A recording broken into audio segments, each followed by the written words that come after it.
allow me to speak in English because we have foreigner guests.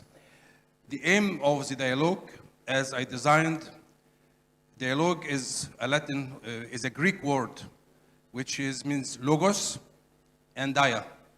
Dia means the through, and logos means word. So we will make a review by the dialoguer with some evidence and some facts which are not solved, and then we will direct the questions to the experts to answer these questions, and then we share with the discussants what they say. So this is not a simple lecture or presentation. It's a review with facts, but we need some points to dissolve. I have three dialoguers. First me, and then Professor Bendari, and then Professor Ahmed Shawqi. And thank for both of you for your assistance for me. Now I start my dialogue rapidly here about lipoprotein little a and atherosclerotic cardiovascular disease, and a irrefutable fact. When do we move to confront it? You know that lipoprotein little a was discovered in human serum in the 1963 by Kåre Berg in Norway during a study of a variation in LDL antigenicity. And as you see from the picture, the similarity of LDL cholesterol to lipoprotein A. But lipoprotein little a is underappreciated. And then we should know that lipoprotein little a levels are 70% to 90% genetically determined. And the gene which controls that is Lpa gene. The genetic factors primarily determine lipoprotein little a levels, so these generally remain the same throughout a person's whole life. High levels of lipoprotein can increase the risk of cardiovascular disease, and this from the Mendelian randomization studies, lifelong genetic exposure to high or low lipoprotein little a concentrations. If you look for this red, lipoprotein little a increasing genetic variants. For example, small apo little a isoform, strong association with high lipoprotein A, and the strong association with increased cardiovascular disease risk. This is a causal disease association. Lipoprotein little a decreasing genetic variants, for example, large apo little a isoform, with a strong association with low lipoprotein little a, and the strong association with decreased cardiovascular disease risk. This causally protected against the disease. And the little protein A, as we see, can affect, from the Mendelian studies, making myocardial infarction by 3 to 4-fold, for valvular aortic stenosis 3-fold, coronary artery stenosis 5-fold, carotid stenosis 7-fold, and ischemic stroke and femoral artery stenosis, heart failure, and cardiovascular mortality, and all-cause mortality. There are evidence associated, supported by the Mendelian randomization study. The evidence here is coming from the meta-analysis in 2009 by the emerging risk factors collaboration and the genome-wide association from the Procardis study and the Mendelian randomization from the Copenhagen City Heart Study, which is a large study, show that genetic evidence of causality of lipoprotein little a to cardiovascular disease.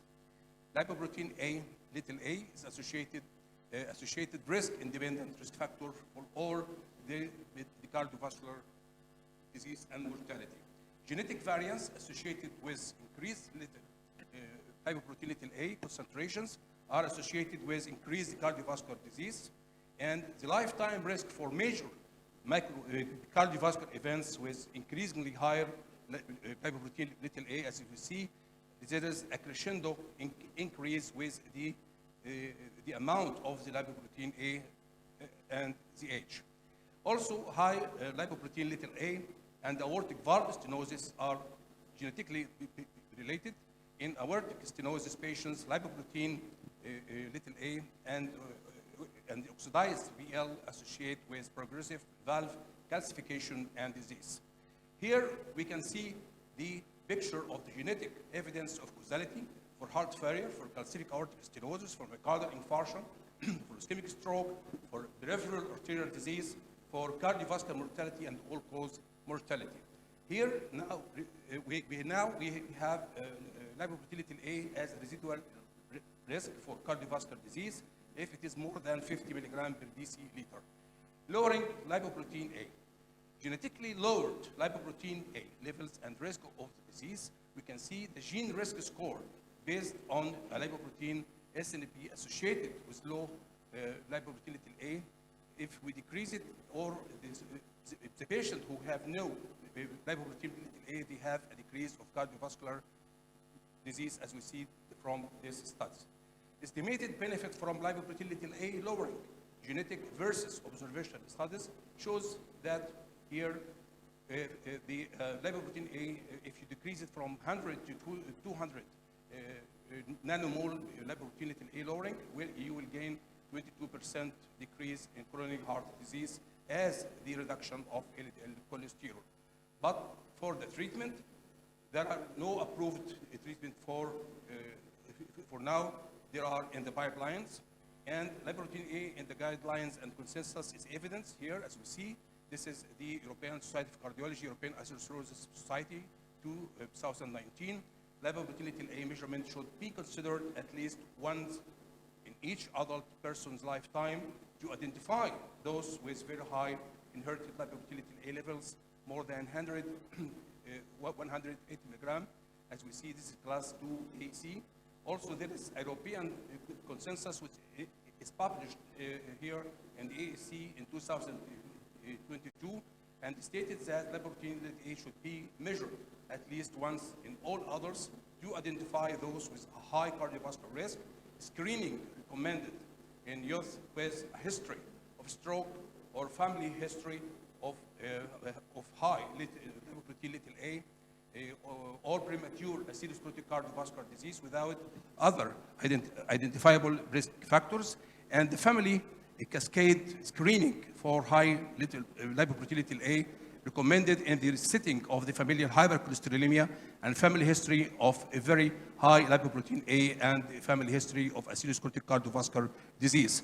Also, the American College of Cardiology, they stated that the populations where lipoprotein A testing may be reasonable based on recurrent evidence for the primary prevention and for the secondary prevention, for the first degree relative with premature atherosclerotic cardiovascular disease or primary severe hypercholesterolemia, to aid in clinician patient discussion about statin initiation in age 40 to 75 year with borderline 5% to 7% or 10-year atherosclerotic fatal risk, the cascade screening of a family members with severe hypercholesterolemia, risk-enhancing factor in discussions about statin therapy for intermediate 10-year risk, or the secondary prevention in the personal history of the premature atherosclerotic cardiovascular disease or recurrent or progressive atherosclerotic cardiovascular disease despite optimal lipid-lowering therapy, ischemic stroke who are aged less than 55 years, familial hypercholesterolemic patient with atherosclerotic cardiovascular disease. Here also, a very important matter is the routine assessment. For the routine assessment, as we see here, the prevalence of atherosclerotic cardiovascular disease was 40% in the very high lipoprotein A group, compared with 21% in the low lipoprotein A group. And the prevalence of myocardial infarction was also significantly higher in patients with very high lipoprotein A levels compared in patients with low lipoprotein A. So if you estimate this lipoprotein A, as we see here, you will find that in the SCORE or the SMART in the primary and secondary prevention, there is a 31% reclassification adding on those patients, or 63% for the secondary prevention added to make a new reclassification. What about the measurement? The measurement is confusing because we have the same lipoprotein A mass or different lipoprotein A concentrations. If you use it by the milligram, you measure the mass. If you use it by concentration, you measure by the nanomillimole. If you look here, this is a 30 milligram per deciliter, and the amount equal is 55 nanomillimole. On the other side, it's the same. So this is a confusion how to measure this lipoprotein little a, like the nanomole or the milligram. And the consensus state is that the measurement of lipoprotein little a should be in molar units, if available. If not, units in which the assay is calibrated should be used for reporting, and they put a gray zone between the 30 to 50 milligram per deciliter or 75 to 125 milligram per deciliter. The key takeaways of this review: high lipoprotein little a levels are common and primarily genetically determined. The cardiovascular risk increases at lipoprotein little a more than 30 milligram per deciliter and even more than 50 milligram per deciliter. Lipoprotein little a levels in the top 10%, more than 70 milligram per deciliter, more than about 150 nanometer, causes 2 to 3-fold increased risk of coronary heart disease and other risk factors.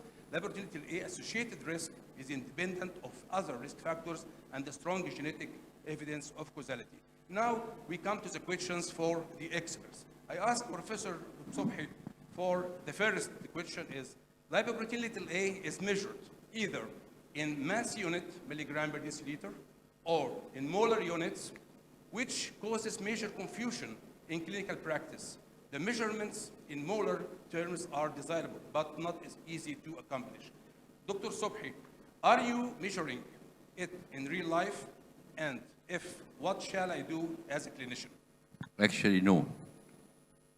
I think a few years ago, I asked it for measuring of LP.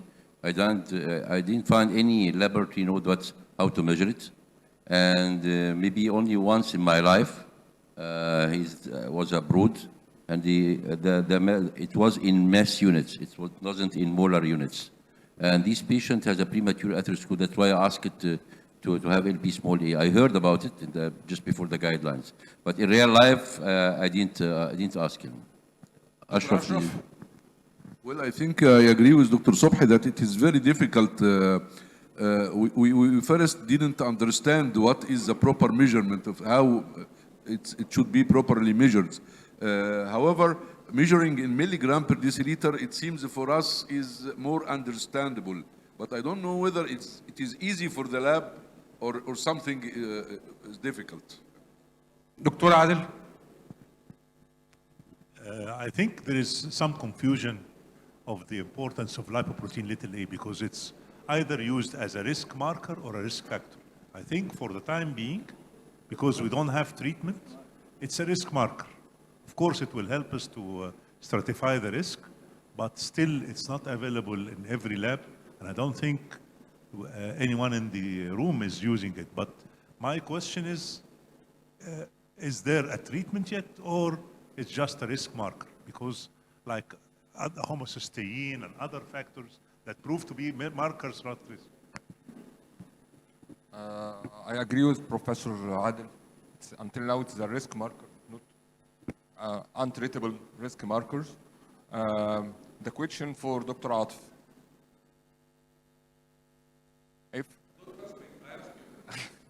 This is the aim of the dialogue. I'm a dialogue. okay. In our labs in Egypt, it's not available. We are not using the lipoprotein little a, lipoprotein little a as routine. Okay, I think we will try to use it in two categories. I think in familial hyperlipidemia and in premature atherosclerosis with apparently normal LDL. Yes, really in clinical practice, lipoprotein A. The mic is not working well. The mic. Icom.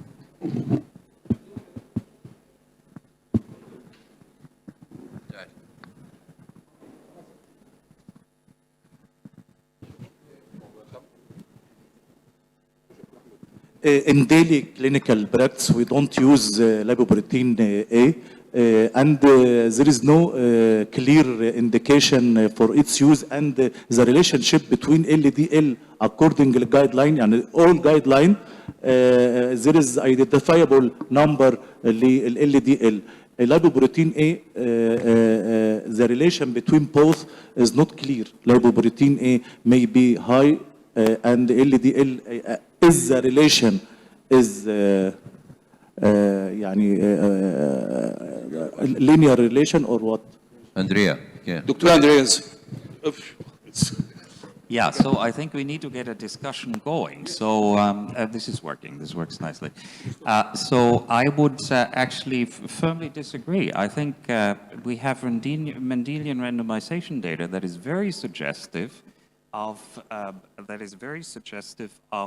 a clear causal benefit of lipoprotein little a. Now, I know we don't have the outcome data yet, but we will soon have data for pelacarsen. We will soon have data for olpasiran. And for now, in all cases, and there I would be completely with you, it is an important risk modifier that tells us of how aggressively we should target our therapy. So I think every patient should, once in his life at least, or her life, get a lipoprotein little a. And I wouldn't care so much which method to use, but I will leave this to Christoph as laboratory physician to comment on that. Yes, I would like to agree with Andreas. Of course, the Mendelian randomization study clearly show causality, and we will see if the treatments that are in phase 3 clinical trials now will work. But for the measurements, it does not matter. It's important that you stick to one method and you don't mix them up. So if you have lab results from one lab and the other, make sure that you don't mix them up, because all these methods are calibrated with a pool of Lp(a) where we really also don't know the exact molar mass. So in a way, it really doesn't matter. Just stick to one method. And of course, ideally, if we would exactly know the molar mass of our calibrators, then that would be the preferred method. But at the moment, our methodology is just calibrated against a standard. It's a pool of people with high and low Lp(a). So we have milligram per deciliter at the hospital in Vienna, at the medical university. And the assays actually that you can have, and one of the most common one is Roche, they simply have a factor how you can convert it in millimole per liter. So it's the same assay in the end. Thank you, Christoph. Thank you, Andrea. I think I just have a quick comment. First of all, obviously, I'm glad our guest stressed that really you measure it one way. The important thing is to know if the patient is at high risk with high levels of lipoprotein small a. And there is, as we know, there's a lot of studies trying to bring down the level of lipoprotein little a. Largely have been not very successful. Just recently for the American Heart, there was a study presented, the OCEAN study. Yes. At the using small interfering RNA, and they showed this is a phase 2 trial. It's not a phase 3, but it shows very promising results regarding the ability to actually decrease it significantly, and they will be moving on to phase 3 trial. شكرا أيمن. شكرا.